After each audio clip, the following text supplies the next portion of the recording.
Hi all, ఎలా ఉన్నారండి అందరూ? ఈరోజు మన రెసిపీ వచ్చేసి అయితే పచ్చి రొయ్యలు బిర్యానీ అండి. అదే టైగర్ రొయ్యలు అంటారు కదా, పెద్ద పెద్ద రొయ్యలు. తెలుగు మేమైతే గోద రొయ్యలు అంటాం అనమాట.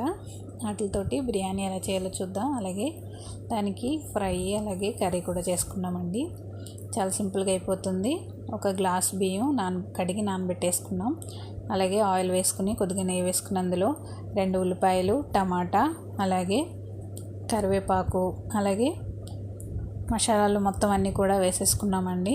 అలాగే ముందుగా మ్యాగ్నేట్ చేసి పెట్టుకున్నాం అన్నమాట.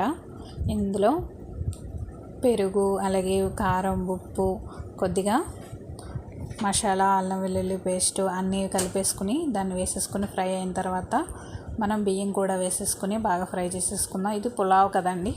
సో పులావ్కి మనం ఫ్రై చేసుకున్న తర్వాత గ్లాసున్నర వాటర్ కూడా వేసేసుకుని మూత పెట్టేసుకున్నాం. అంతే, రెడీ అయిపోయింది. పైన గార్నిషింగ్కి కొద్దిగా జీడిపప్పు కూడా వేసేసాం అనమాట. చాలా చాలా టేస్టీగా ఉంటుంది. మీరు కూడా ఒకసారి ట్రై చేయండి. ఎలా వచ్చిందో మన కామెంట్ సెక్షన్లో కామెంట్ చేయండి. ఆల్రెడీ మన ఛానల్లో చికెన్ ఫ్రై రెసిపీ ఉంది, చూడండి.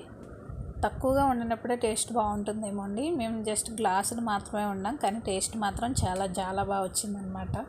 ఎక్కువ వండితే అంత టేస్ట్ రాదేమో. Please subscribe to my channel. Thank you for watching.